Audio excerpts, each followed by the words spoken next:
우리 이제 이스라엘 멸망까지 같이 살펴보았고요. 또 다니엘 앞에 기록되어 있는 에스겔서를 보면서 바벨론에서 하나님께서 에스겔을 통해서 하셨던 말씀들을 또 같이 이렇게 살펴볼 수 있었습니다. 시기상으로는 다니엘이 먼저 바벨론으로 포로로 잡혀가게 되죠. 그런데 다니엘서를 뒤에다 넣은 것은 다니엘이 내다보고 있는 세계는 물론 에스겔서도 천년왕국까지 내다보고 있지만 현 시대에 있어서 이 땅에서 일어나는 역사의 그 시대에 있어서 다니엘은 예수님께서 다시 오시는 그 나라까지 그 이후까지 요한계시록까지 또 시야를 더 확장되어지고 있습니다. 아무튼 그래서 이제 더 스펙트럼이 더 넓기 때문에 다니엘을 좀 뒤로 했고요. 이제 지금까지 이제 포로 시대인데 이후로는 이제 포로 귀환 시대로 넘어가게 되는 그 이제 과도기적인 상황이 있는 가운데 있는 책이 다니엘서가 되겠습니다. 다니엘서 몇 장까지 있죠? 12장까지 있습니다. 12장. 6장으로 이렇게 구분이 되어져 있죠. 1장에서 6장까지는 역사가 기록이 되어져 있습니다. 아주 그냥 스펙타클한 흥미진진한 이야기들로 구성이 되어져 있습니다. 그러다가 7장부터 넘어가면 분위기가 확 달라지죠. 좀 이해하기 어려운 계시가 등장을 하기 때문에 그러기도 합니다. 혹시 다니엘 하면 뭐가 떠오르세요? 다니엘 새 친구, 또요, 꿈 해몽, 그리고 사자굴, 또요, 글씨, 그리고 다리우스 왕, 느부갓네살, 벨사사랑 풀무불, 많이 알고 계시네요. 이 다니엘은 그래도 선지서 중에서도 가장 많이 설교가 되어지는 책이기 때문에 또 그런 부분도 있는 것 같습니다. 선지서 중에서 가장 대선지서라고 하지만 대선지서라고 하기에는 약간 좀 짧아 보이거든요. 이사야 몇 장까지 있죠? 66장. 예레미야 52장. 예레미야가는 같이 이제 묶어서 가니까 다음에 에스겔 48장. 이 정도는 돼야 대선지서에 들어가는데 다니엘 12장. 이런데 이제 굉장히 짧은 책인데 성경 분류에는 대선지서로 어쨌든 들어가 있습니다. 그래서 그런데도 불구하고 이사야서, 예레미야, 에스겔보다도 더 많이 또 설교되어지는 책이 또 다니엘이죠. 왜 그럴까요? 예언이 많이 되어 있고요.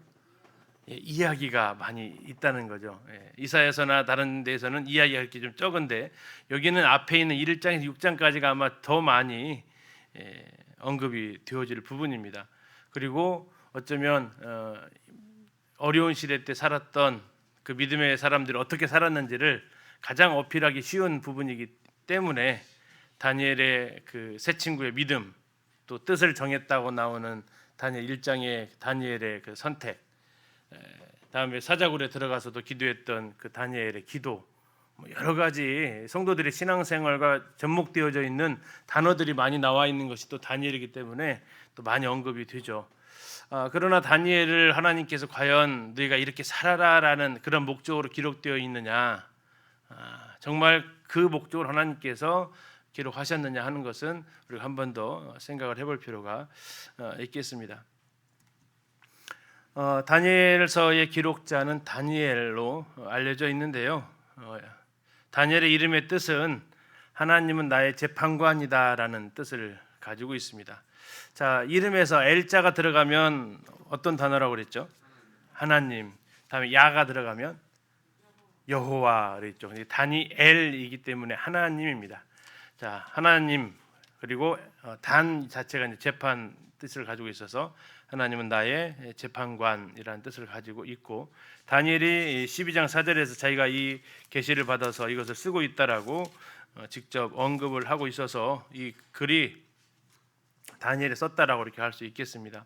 12장 4절에 다니엘아 마지막 때까지 이 말을 간수하고 이 글을 봉함하라. 많은 사람이 빨리 왕래하며 지식이 더하리라 해서 하나님께서 다니엘에게 이것을 주셨고 다니엘은 이것을 마지막 때까지 간수할 것을 명받았습니다. 그래서 다니엘이 기록했다는 것을 이 기록 성경 다니엘서 자체가 증거하고 있고, 또 예수님께서도 마태복음 24장 15절에서 또 증거를 하고 계십니다. 다니엘이 말한 바 이렇게 했던 멸망이 가증한 것이 거룩한 것 선 것을 보거든, 그 말씀을 인용해서 다니엘이 말한 바 이렇게 말하고 있어서 다니엘서에 기록된 내용을 다니엘이 기록했다라고 얘기를 하는 거죠. 또 이 사건은 여호야김이 유다 왕일 때 다니엘은 1차 포로로 잡혀간 사람에 해당이 됩니다.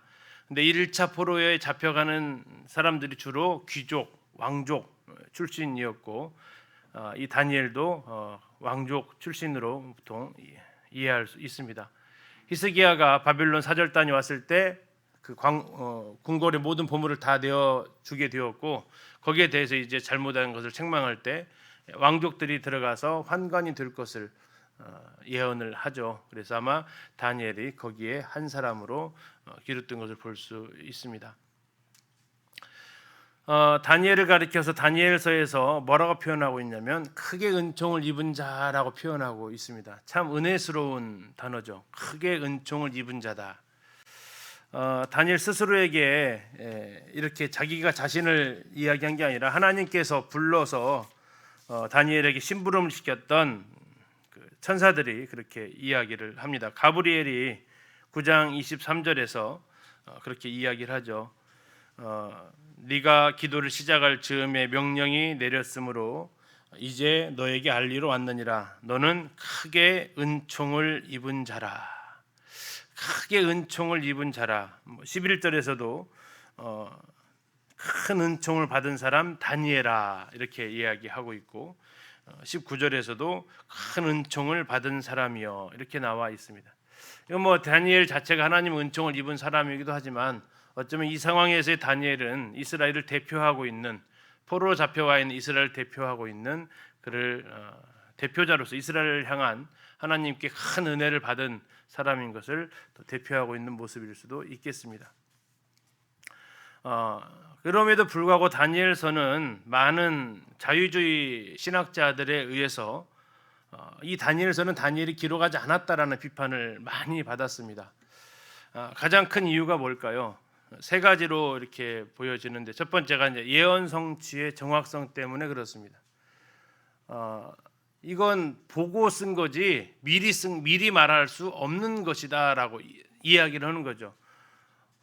너무나 정확하다. 이건 본 사람만이 쓸 수 있는 거지, 이걸 앞으로 일어날 일을 그렇게 디테일하게 아주 그렇게 어떻게 세세하게 할 수 있느냐. 예언이라는 것이 뭉뚱그릴 수 있는 거지 그렇게 아주 디테일하게, 심지어 이제 다니엘서 11장의 그 절정판을 보여주는 게 다니엘서 11장이거든요. 이스라엘을 가운데 두고 밑에 이집트에 있었던 프톨레미 왕국하고 이스라엘 북쪽에 있었던 셀주크 왕족, 이 두 나라가 북왕국 남왕국으로 등장을 하면서 밀고 당기고 한 그 싸움의 그 과정이 나와 있거든요. 근데 이 다니엘서에 기록된 이후 한 300여 년 이후에 일어날 일이란 말이에요. 근데 너무나 정확하게 일치를 하고 있는 거예요. 성경을 공부하는 사람들이 봐도 야, 이렇게까지 디테일할 수 있을까 하는. 그래서 많은 그 비판자들이 이건 보고 쓴 거다. 어떻게 이렇게 정확하냐. 그래서 어떤 사람은 정확하기 때문에 하나님 말씀으로 믿고요, 어떤 사람은 정확하기 때문에 이건 하나님 말씀 아니다라고 생각을 한다라는 거죠. 우리 성도님들 어느 쪽이세요? 예언 성취의 정확성이 우리의 믿음의 이유입니까? 아니면 예언 성취의 정확성이 믿지 못할 이유입니까? 저게 바로 믿음의 이유인데, 정확한 걸 제시해줘도 못 믿는 이런 일이죠. 이성적으로만 판단하는, 내 이성에 하나님을 가두어 놓는 그런 오류를 범하고 있습니다. 또 하나는 이 다니엘서가 두 개의 언어로 쓰여졌다라는 겁니다. 히브리어와 아람어로 쓰여져 있는데, 이게 구분되는 게 아니라 2장 4절 잠시 한번 볼까요? 다니엘 넘기셔서 2장 4절 보시면, 갈대아 술사들이 무슨 말로 왕에게 말해요? 아람 말로 왕에게 말해요. 그래서 왕이부터 나오잖아요. 여기서부터가 지금 아람어로 등장을 해요. 2장 4절 앞부분까지는 히브리어로 써져 있어요. 그리고 2장 4절부터 7장까지가 아람어로 쭉 기록이 되어져 있어요. 아니 한 사람이 썼으면 한 문은 하나의 나라로 언어를 쓰지 뭔 두 언어로 쓰냐라고 이렇게 이중 언어로 쓰여졌다라는 것이 또 비판의 대상이 됩니다. 그러나 이중 언어로 쓰여진 이유를 알아야 된다라는 거죠. 왜 이중 언어로 쓰여졌을까요? 히브리어로만 쓰면 못 알아듣는 사람이 있는데 어쩌면 이 말은 히브리인들뿐만 아니라 유대인들뿐만 아니라 누구도요? 이방인들도 알아들어야 될 말이기 때문에 아람어를 써서 그들까지도 하나님 말씀을 들어라라는 거죠. 근데 그 말이 전부 다 무슨 말이냐면 하나님을 찬양하는 내용이에요. 유대 민족 포로로 잡혀온 그 민족의 하나님 여호와를 찬양하는 내용은 히브리 말로 자기들끼리 하는 게 아니라 이방인들도 알아듣게 하기 위해서 아람어로 썼는데, 자 이게 또 다니엘이 기록하지 않았다라는 그러한 근거로 제시를 한다는 거죠. 세 번째는 초자연적인 기적입니다. 어떤 기적이 일어납니까? 풀무불에서 사람이 들어갔는데 안 타요. 안 타. 다음에요. 사자굴에 들어갔는데 안 죽어요. 그리고 손이 없는 글씨가 막 써지고요. 다음에 이 한 나라의 제국의 왕이 7년간 거의 늑대 인간처럼 살아가요. 이걸 어떻게 믿냐라는 거죠.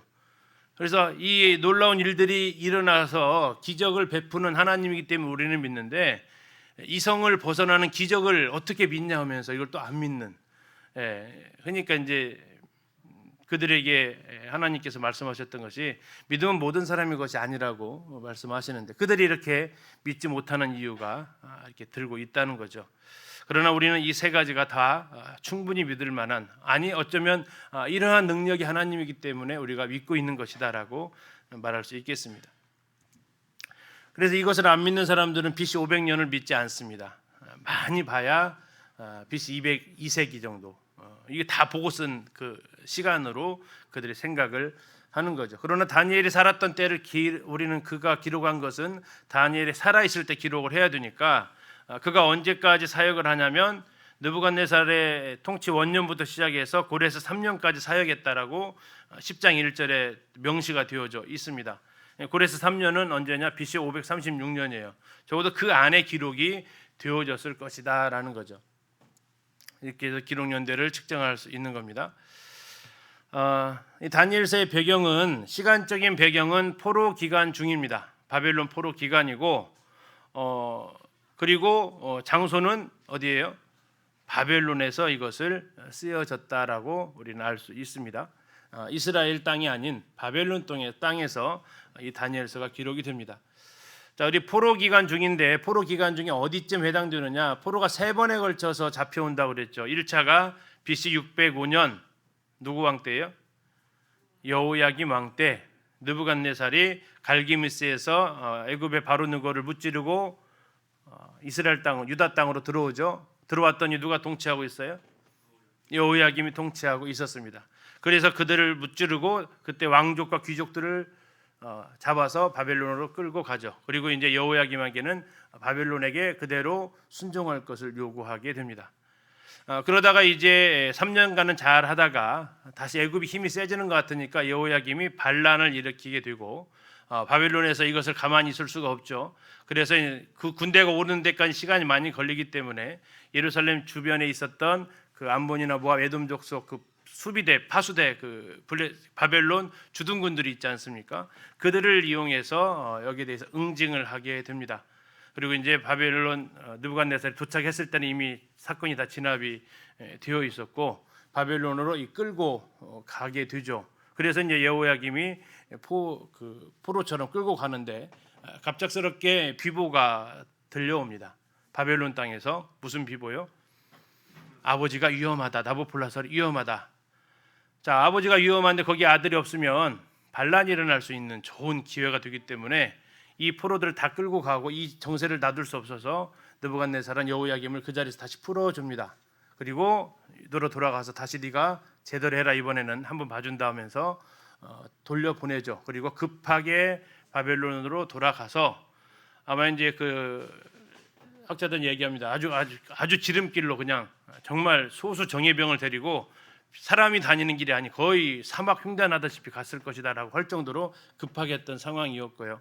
자, 그렇게 해서 여호야김은 우리가 성경 읽다 보면 분명히 포로로 잡혀가는데 나중에 와가지고 지금 왕을 통치하고 있는 그런 약간 헷갈리는 부분들이 있습니다. 그래서 그러한 사건들이 있었던 것으로 이렇게 볼 수 있고요. 결국 그가 통치하고 있을 때 또 한번 바벨론을 배반하니까 또 한번 응징당하고 그 이후에 세워진 사람이 바로 여호야긴이죠. 그의 아들이 통치하고, 그러나 여호야긴은 싸움을 해볼 만한 엄두도 못 내고 3개월 10일 만에 항복을 해버립니다. 그리고 또 포로로 잡혀가는데 이때 잡혀간 사람이 에스겔, 2차 포로가 되는 거죠. 1차 포로는 여호야김 왕 때 다니엘 중심으로 갔다. 그리고 정확히 말하면 2차 포로가 여호야김 2차 포로가 될 뻔했는데 바벨론에서 아주 급작스러운 일이 생기면서 다시 돌려보내고 여호야긴 때 2차 포로로 끌려가게 되는, 그리고 이때 끌려간 사람이 에스겔이다라는 걸 우리가 확인할 수 있겠습니다. 그리고 시드기야를 세워놓고 여호야긴 끌어다 가면서 시드기야 세워놓고 시드기야한테 잘하라고 했는데 또 시드기야도 조금 처음에는 잘하다가 또 애굽이 커지니까 또 애굽하고 손잡아서 또 대항하려고 하죠. 그래서 더 이상 안 되겠다 해서 마지막 586년에 유다는 바벨론에 의해서 결국 포위 1년 6개월 만에 멸망을 하게 됩니다. 이때 이제 성전이 완전히 파괴되어지는 일들이 일어나게 되죠. 그리고 나서 그들이 다시 이제 포로 귀환 시대라고 하는, 바벨론에 끌려갔던 사람들이 다시 예루살렘으로 돌아가는 것도 역시 3번에 걸쳐서 돌아간다라는 거죠. 3번에 걸쳐서, 물론 정확히 말하면 4번인데요. 왜 3번이라고 한다고요? 4번째는 나라가 빼앗긴 데에 끌려갔기 때문에 그건 어쩌면 의미가 별로 없다라고 해서 그것을 그냥 사차합니다 원래는. 그러나 그것을 빼는 거죠.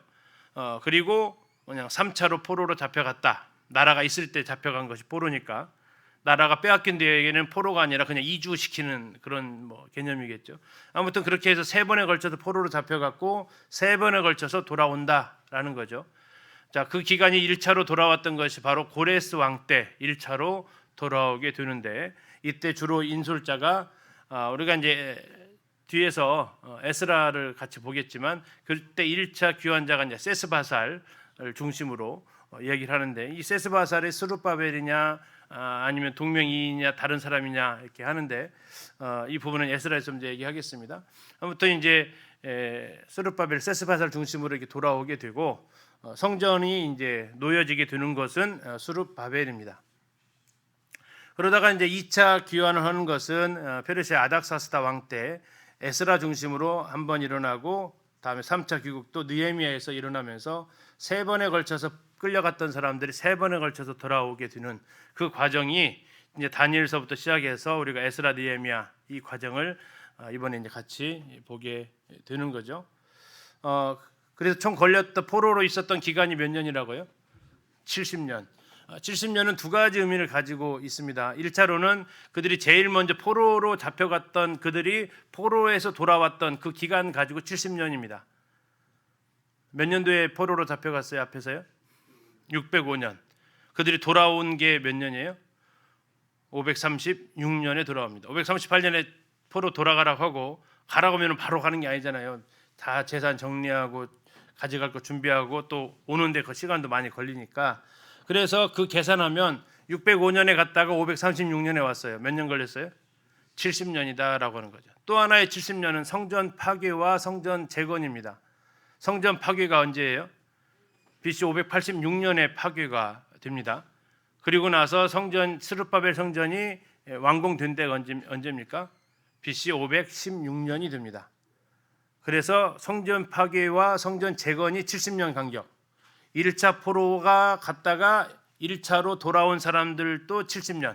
그래서 70년에는 이 두 가지 의미가 다 같이 내포되어져 있다라고 지금 이제 우리가 확인할 수 있습니다. 역사적으로도.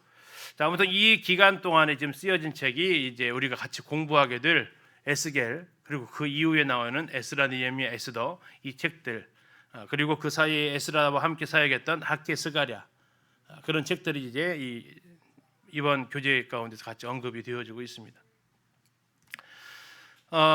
공간적 배경은 바벨론 땅입니다. 포로들이 생활했던 땅을 그발강이라고 우리가 에스겔서에서 같이 이렇게 보았었죠. 이 바벨론 땅에 있었던 그 곳에서 그들을 생활하게 되고 델 아비비라는 곳에서 그들이 생활했다 하는데 버려진 땅, 인공 언덕. 이 버려진 땅이라고 황무지 자체가 아니고 있었던 곳을 무너뜨리고 다시 세워서 재건한 도시, 그런 의미를 가지고 있죠. 자, 그곳에서 그들이 이제 버려진 땅을 개척하면서 살아야 돼. 폐허가 된 곳을 다시 개척해서 다시 사람이 살 수 있는 곳으로 만드는 그 과정이 있었는데 그곳에서 그들은 중요한 것은 뭐예요? 바벨론 사람하고 섞여 살았다고요? 따로 살았다고요? 따로 살았다라는 거죠. 이게 따로 살았다라는 것이 지금으로 말하면 난민촌입니다. 난민촌의 그 실상은 처참하죠.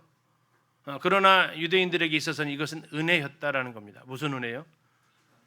혈통을 지킬 수 있었던 은혜였다라는 거죠. 그렇지 않고 바벨론 고관들 집에 노예로 이렇게 팔려왔다고 생각해 보세요. 각 집에 이렇게 흩어져 가지고 잡혀왔는데 막 두세 명씩 다 흩어져 가지고 노예로 살았다고 생각해 보세요. 그러면 어떻게 되겠습니까? 그건 이제 예수님께서 성경 이사야서나 예레미야 통해서 말하고 있는 거룩한 백성이 될 수가 없는 거죠. 하나님께서는 이들을 따로 이렇게 공간에서 저기에서 말하고 있는 그발강가 중심으로 따로 바벨론 땅에서 모여 살 수 있게 하셨다라는 겁니다. 이게 이제 하나님께서 이 역사를 주관하고 계시는 모습이죠.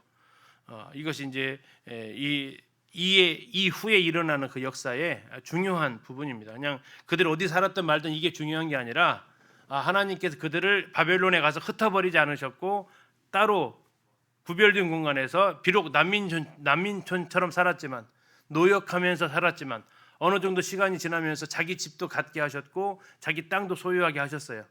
그래서 바벨론에서 돌아올 때쯤 그들은 막 그렇게 가난하고 형편없이 사는 사람들이 아니었다라는 거죠. 우리가 나중에 에스라에서 보겠지만 못 가는 사람들이 자기가 가지고 있는 재산을 갖다가 주면서 나는 못 가지만 이걸 가지고라도 성전을 지어라라고 후원까지 할 수 있을 정도의 재력을 형성하고 있었다라는 거죠. 만약에 하나님께서 이들을 다 흩어버려 갖고 고관들 집에서 이렇게 노예 살았다면 뭐 이건 불가능하는 일이죠. 혈통도 섞여버리고. 느부갓네살. 근데 이제 이게 세계사를 찾아보면 느부갓네살은 안 나오죠. 뭐라고 나와 이름이요? 조금 더 이름이 어려워요. 7글자나 돼요. 한번 읽어보실래요? 시작. 네부카드네자르 이렇게 나와 있어요. 그래서 이제 이번에 개역 개정하면서 저렇게 좀 세계사에서 배우는 대로 바꾸자 네부카드네자르로 이렇게 바꾸자 했는데 이번에도 못 바뀌었죠. 그래서 여전히 우리 개역 개정에도 느부갓네살로 나옵니다. 그래서 가끔씩 넌센스 퀴즈가 나가죠. 왕 중에서 제일 어린 왕 누구예요? 느부갓네살, 간 4살 됐다 이렇게 그 넌센스 퀴즈처럼 나오는 등장하는 인물이 느부갓네살. 아마 이제 네부카드네자르 2세 이렇게 나오는 그 순간 이 느부갓네살 퀴즈는 없어지게 될 겁니다. 자, 느부갓네살 2세 그의 아버지는 나보폴라살이라는 이름이고요. 갈대아 사람이라는 것은 그 바벨론 남쪽에 위치했던 그 사람 등장하고 있습니다. 이 바벨론은 참 재미있는 나라입니다. 그 죄의 강대국이 70여 년을 못 가요. 그 강대국 명성이. 그리고 성경이 얼마나 정확하게 예언이 되어 있냐면 하나님께서 느부갓네살한테 예언한 게 있거든요. 무슨 예언했냐면 잘해야 네 손자까지 다스린다라는 거였어요. 네 손자까지, 자손까지만 통치한다라 했어요. 그러니까 정확히 마지막 왕이 벨사살인데 벨사살이 누구냐면 외손자였단 말이죠. 네. 그래서 이 하나님의 말씀이 정말 이렇게 세밀하게 일치하는구나 하는 것을 우리가 확인할 수도 있는 사람. 결국 이 느부갓네살의 그 나라가 562년에 이렇게 가는데요. 그 뒤에는 얼마 없어요. 538년 9년에 망하기 때문에 이 느부갓네살은 성경이 가장 많이 등장하는 왕입니다. 구약 성경만 90회에 나온다고 하고요. 지구라트라고 하는 바벨탑으로 보통 불리는 지구라트. 그리고 이제 보겠지만 이스타르는 이제 에스더와 같은 겁니다. 이스타문이 유명하고 다음에 세계 7대 불가사의라고 하는 공중정원, 우리가 예전에 한번 잠깐 봤었습니다.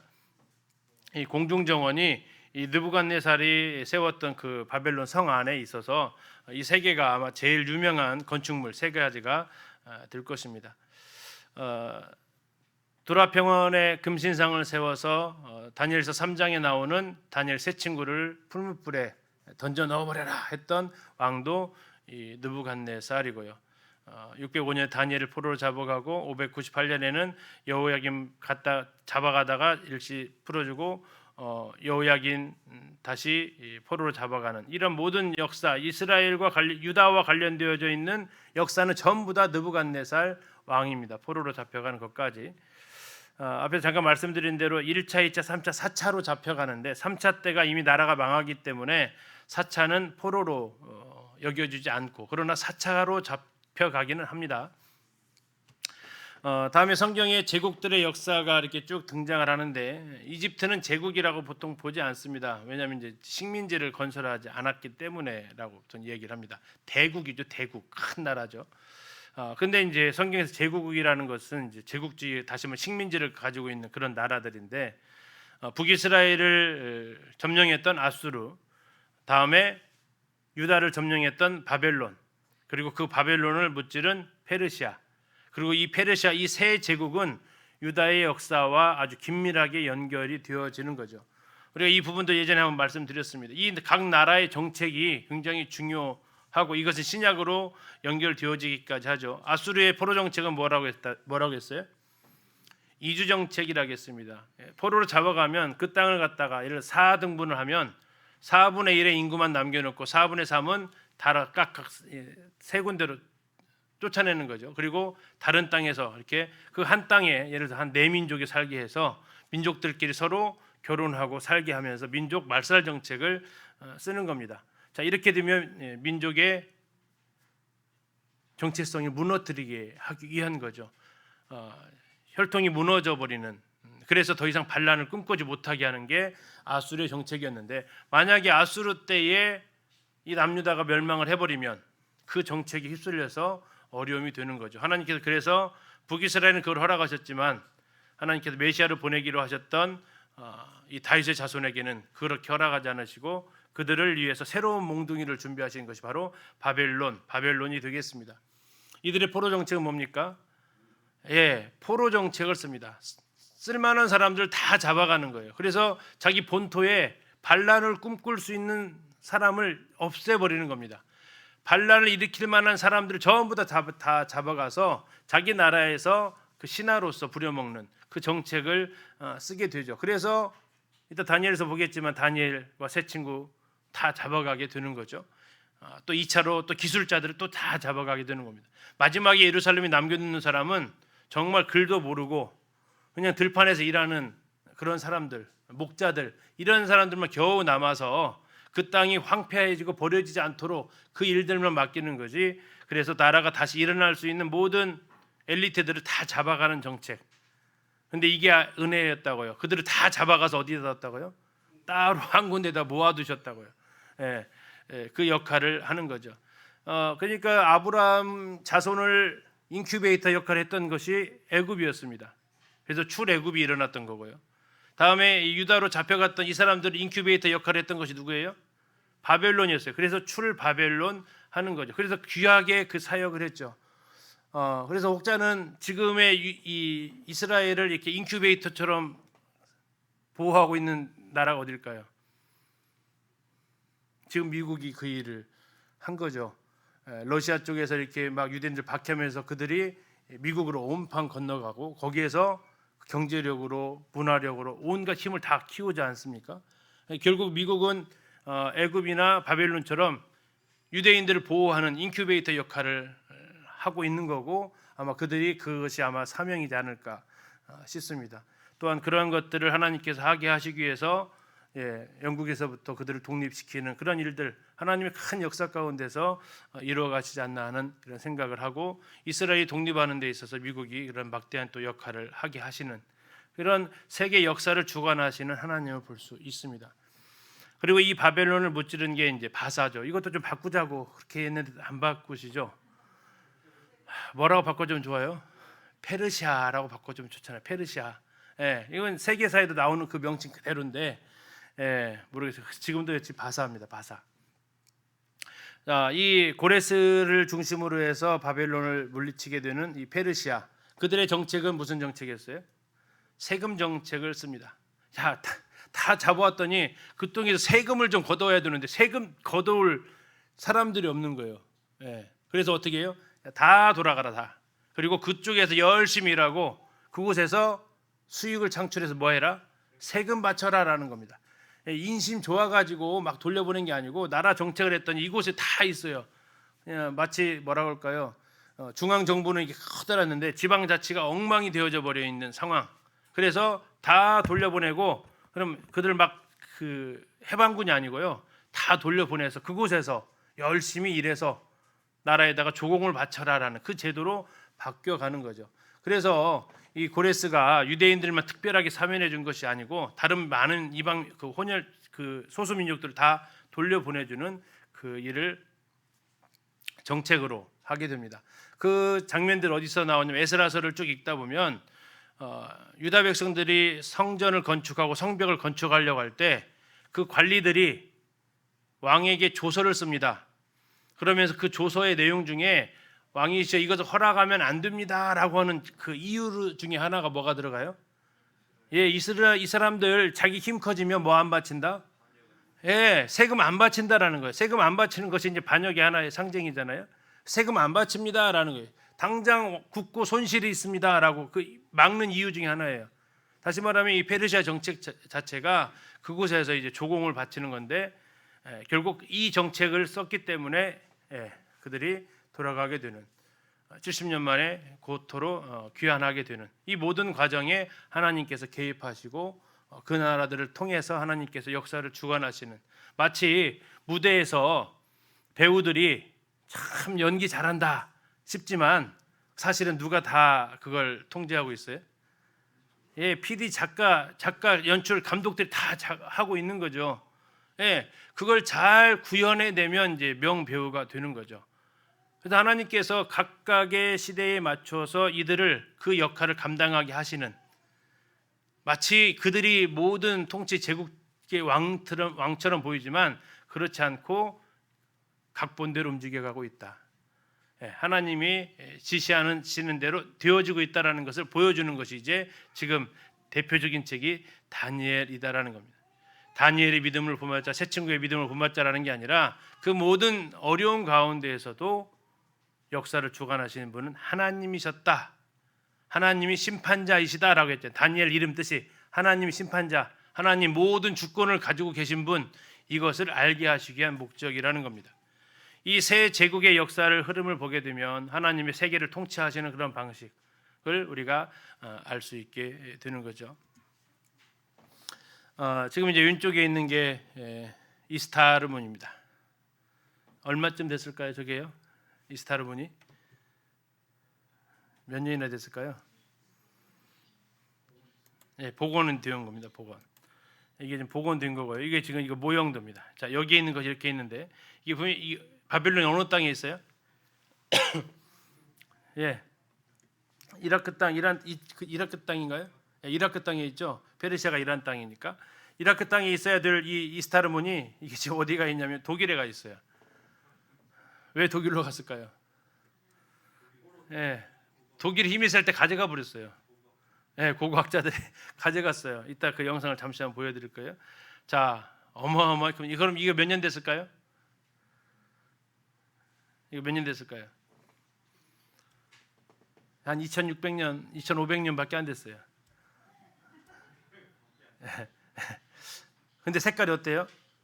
색칠한 거 아니에요. 색칠한 거 아니고요. 그대로예요. 오리지널이에요. 모조품 아니에요. 왼쪽에 있는 이건 정말 오리지널이에요.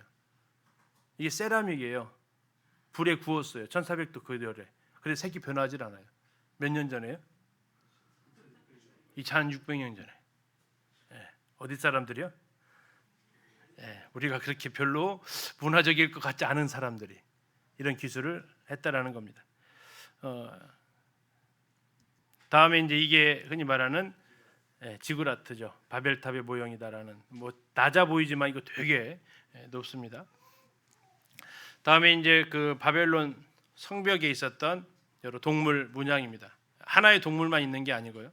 여러 복합 짐승을 가지고 있습니다. 머리는 용, 피부는 뱀, 발은 사자, 앞발은 사자, 뒷발은 독수리.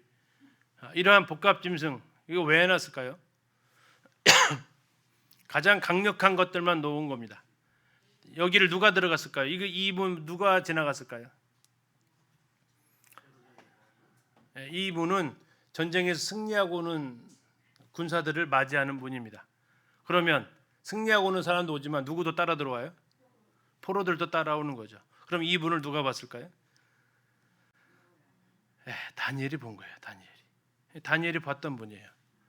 다니엘과 이 정복민들을, 그 피정복자들, 정복 당한 사람들 포로를 끌려와서 저 동물들을 보면서 들어오면 어땠을까요? 유세가 꺾이는 거죠. 그대로 이 대단한 나라, 그 모습을 보면서 그들은 이제 기가 눌리는 거죠. 이제 그 영상으로 잠시 한번 보도록 하겠습니다. 소리 한번 확인해 주시고요. 지금 보이시는 장면이 독일입니다. 독일 베를린에 있는 페르가몬 박물관. 이곳에 20세기 최고의 고고학적 발견이라 불리는 한 고대 유물이 복원되어 있습니다. 실물 크기로 부조된 사자는 금방이라도 뛰쳐나올 듯 생생하며 푸른색 벽돌로 장식된 14m 높이의 육중한 성문은 지금도 한 제국의 위용을 드러내는데 전혀 손색이 없습니다. 축수에서 만들어 이 사실을 최초로 유럽에 알린 사람은 독일의 고고학자이자 건축가였던 로베르트 콜데바이였습니다. 콜데바이는 인부들과 함께 사막 20m까지 파들어갔고 그곳에서 잃어버린 고대의 건물 터들을 발견했습니다. 문명의 열쇠를 풀어줄 수십만 점의 점토판들도 함께 출토됐습니다. 그러나 무엇보다 그를 놀라게 한 것은 따로 있었습니다. 이슈타르문.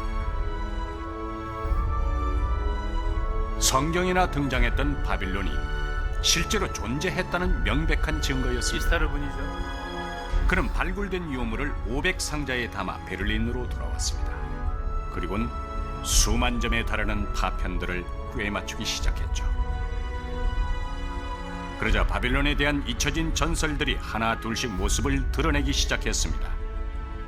이들은 지금으로부터 2600년 전에 가장 번성했으며 사자는 전쟁의 신 이슈타르를 상징하고 이슈타르문은 바벨론 시에 진입하는 가장 큰 관문이란 사실도 밝혀졌습니다. 기원전 5세기, 지금도 유럽인들에게 역사의 아버지라 불리는 그리스 학자 헤로도토스는 사막을 건너 바빌론으로 향했습니다. 사막 한가운데 세워진 도시.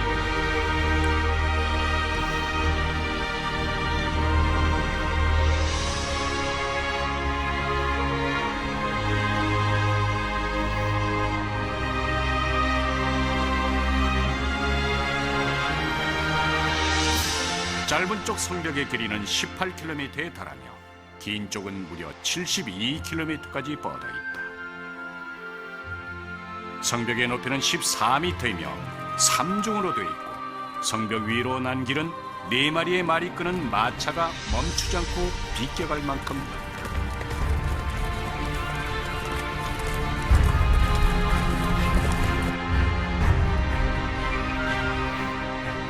훗날 학자들의 연구 결과 당시 바빌론의 인구는 약 15만 명 정도였던 것으로 밝혀졌습니다.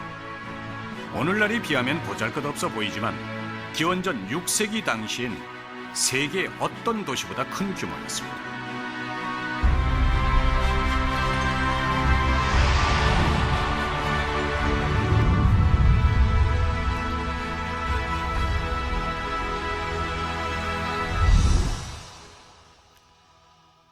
행렬의 길이라 불리는 이 진입로를 따라가면 높이 14m, 폭 50m의 이슈타르 문이 가로막았고 그 내부엔 온갖 수목으로 장식된 공중 정원, 훗날 바벨탑이라 불리는 지구라트도 건설됐습니다.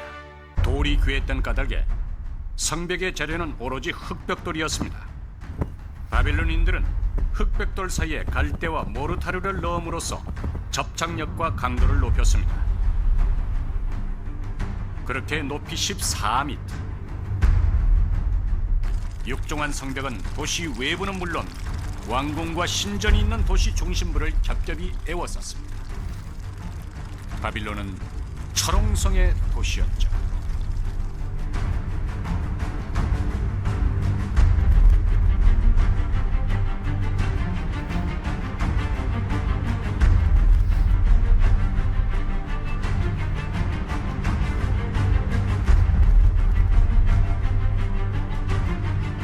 두께 7m가 넘는 성벽 위로는 마차가 지나다녔고 곳곳에 망루에 선 24시간 진입자를 관찰했을 것입니다.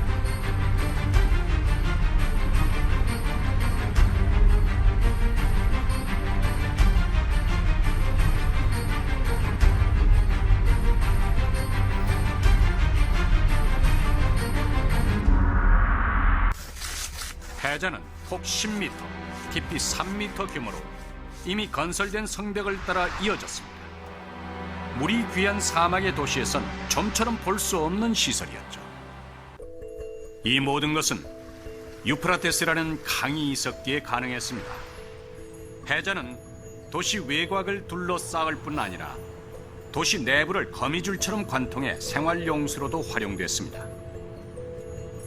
때문에 당시 이곳을 방문했던 외부인들에겐 바빌론이 마치 수상도시처럼 느껴졌을 것입니다. 사막에 있는 도시가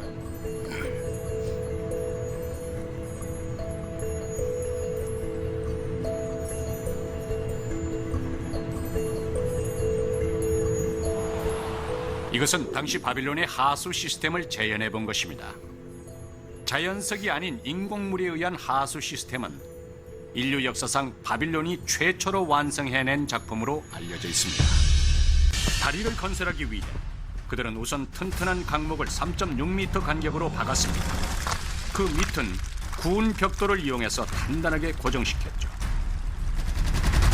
그런 다음 벽돌의 마모를 막기 위해 지금의 레바논에서 실어온 삼나무로 주변을 에워쌌습니다. 그리고 그 위에 상판을 얹어 완성했죠. 이것은 당시로선 세계 최첨단의 공법이자 가장 큰 규모였습니다. 바빌론엔 최소한 이런 다리가 8개는 있었던 것으로 밝혀졌습니다. 다리는 성문으로 이어졌고 성문마다엔 각기 독특한 이름들이 있었죠. 적들이 혐오하는 성문, 침입자들이 싫어하는 성문,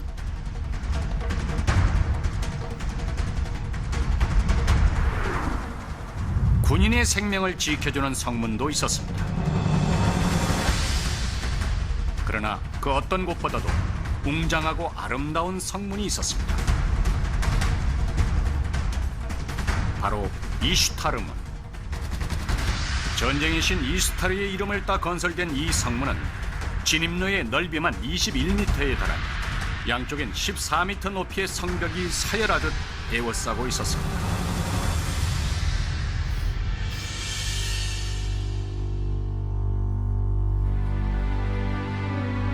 성문 곳곳엔 수많은 사자와 황소, 용과 같은 구조들이 청색 벽돌 위에 장식되어 있었습니다. 모두 바빌론의 신을 상징하는 신성한 동물들이었습니다. 만약 적이 이 성문을 통과했다면 가장 먼저 이 신성한 동물들을 거쳐야 했을 것입니다. 황소로 상징되는 날씨의 신 아다드와 바빌론의 주신이었던 마르둑의 상징인 용, 그리고 왕을 상징했던 사자.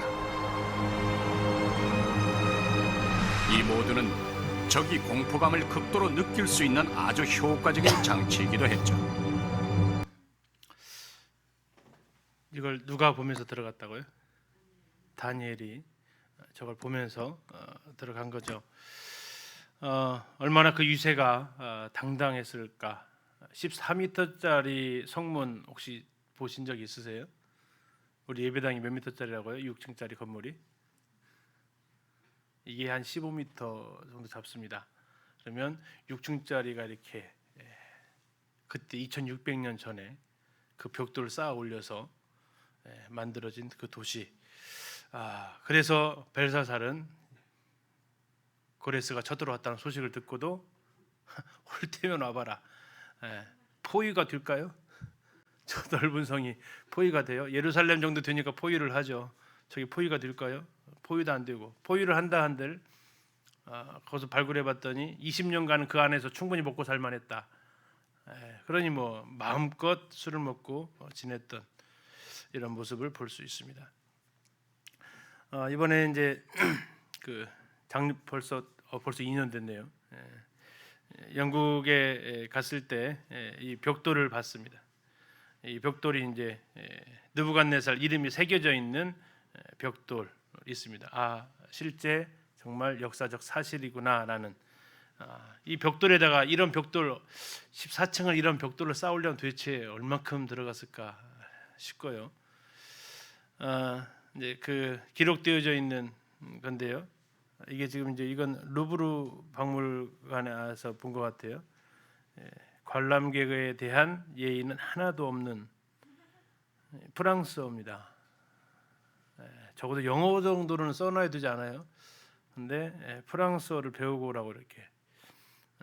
저희들이 이걸 어떻게 찾았을까요? 이름 때문에 찾았습니다. 이름 때문에. 자, 영어 저 위에 세 번째 줄에 그 느부갓네살은 아닌데 저기 영어로 읽으면 뭐예요? 네부카드네자루 2세 이렇게 이름 보고 유물을 찾아야 되는 그런 해프닝을 머리 많이 아팠습니다.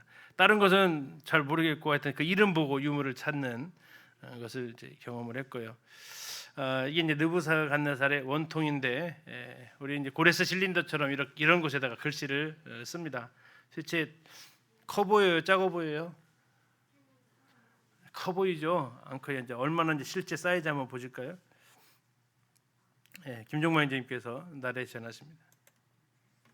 성벽을 만들 때 그때 만들었던 벽돌 중에 하나입니다. 저 중앙에 보시게 되면 자기의 이름과 직함을 거기다 새겨놔서 도장을 찍은 그런 벽돌들이 발견이 되고 있습니다.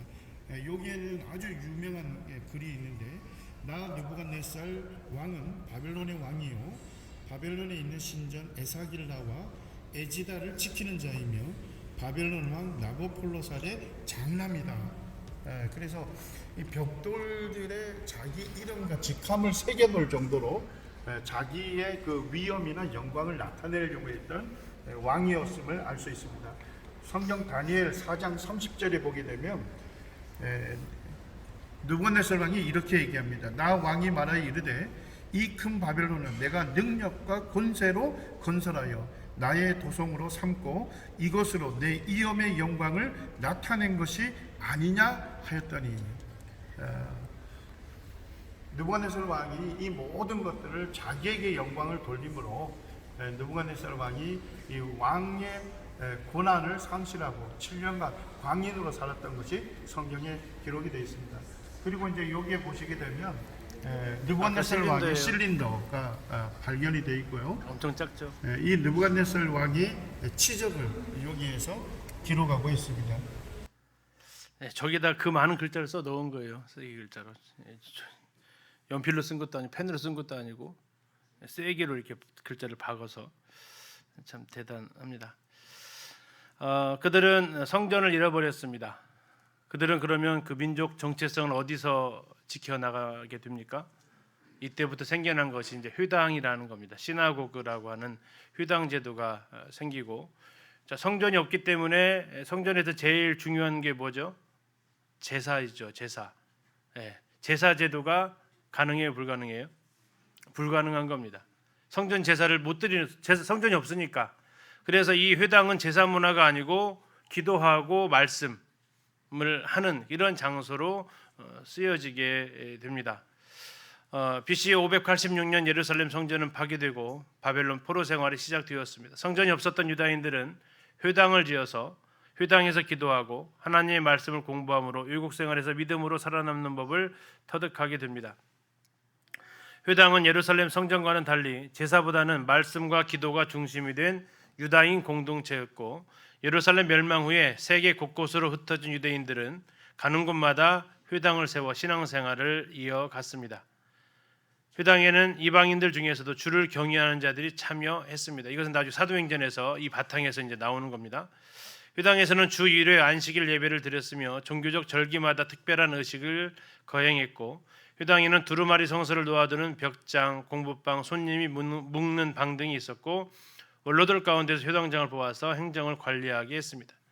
회당장은 성경을 낭독하고 해석할 사람을 지정했고, 그래서 바울이 이제 랍비로 이렇게 아마 옷을 그렇게 입고 갔을 거예요.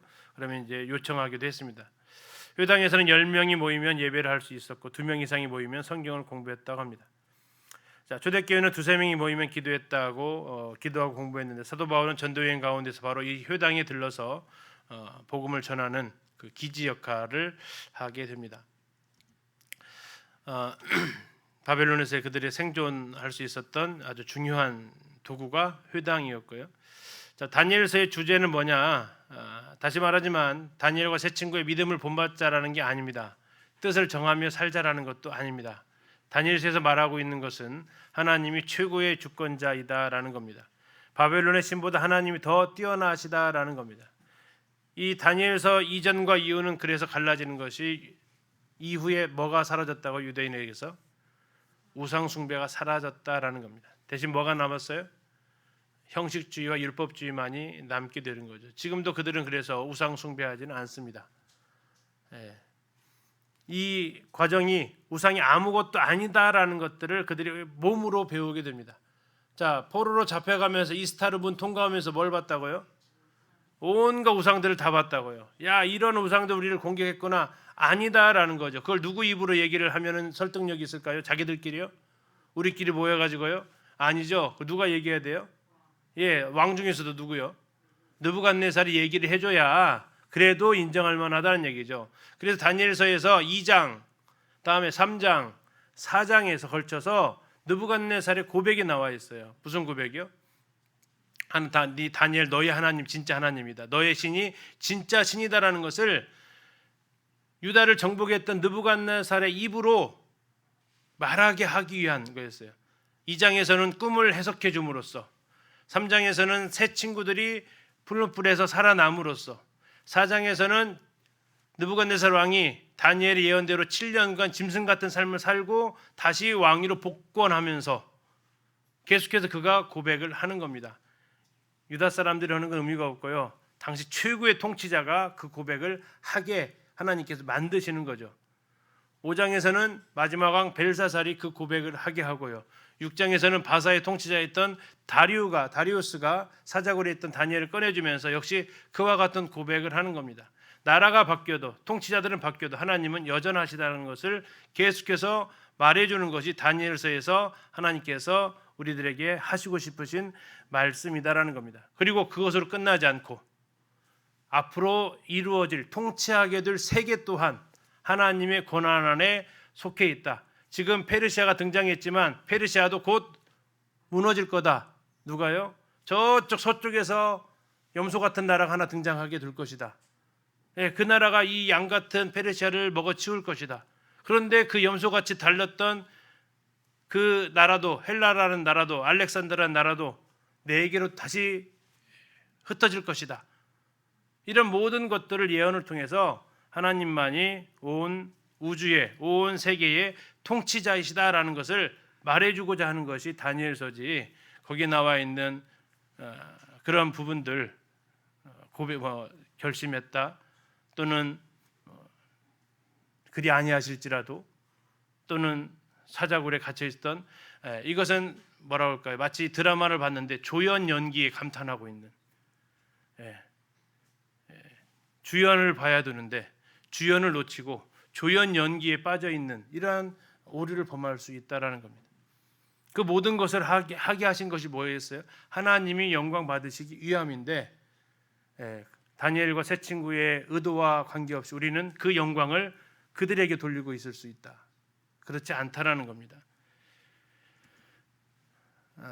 하나님만이 역사를 주관하신다라고 이제 그 덤벨로 교수가 이렇게 얘기합니다.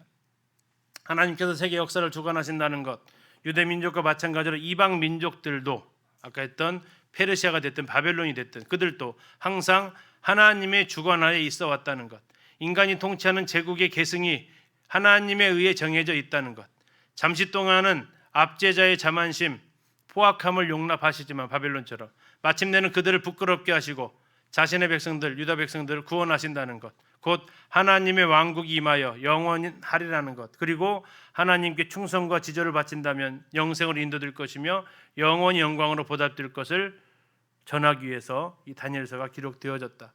중요한 것은 하나님께서 역사의 주관자이시다라는 겁니다.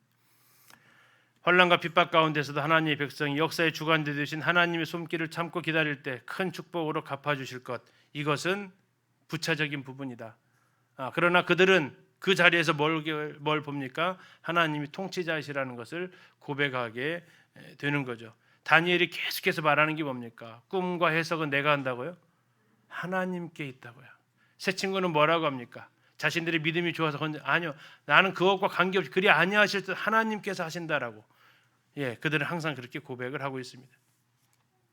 앞에서 말씀드렸던 것처럼 다니엘서는 두 개의 언어로 기록되어져 있습니다. 하나는 히브리어, 또 하나는 아람어입니다.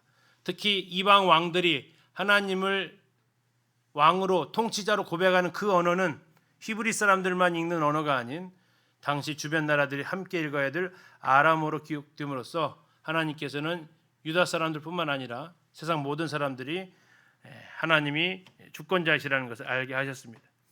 1장에서 6장까지 역사가 기록되어져 있는데 그 역사로 기록되어져 있지만 꿈을 통해서 느부갓네살의 꿈을 통해서 하나님께서는 이 모든 것들을 주관하실 것을 보여주고 있습니다. 하나님 어떠하신 분인지를 알게 하시기 위한 목적이고요. 7장에서 12장까지는 역사 이 순간뿐만 아니라 미래에 있어서도 하나님은 그 모든 역사를 주관하시는 하나님이시다라는 것을 증거하고 있는 것이 바로 다니엘이다.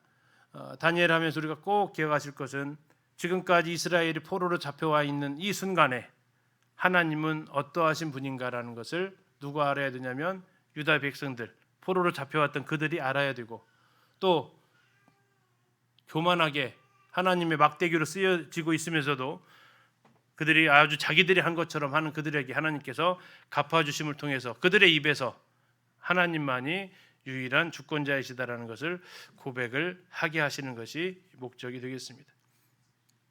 자, 10분 쉬었다가 이제 1장부터 12장까지 큰 흐름을 같이 한번 잡아보도록 하겠습니다. 15분에 시작하도록 하겠습니다.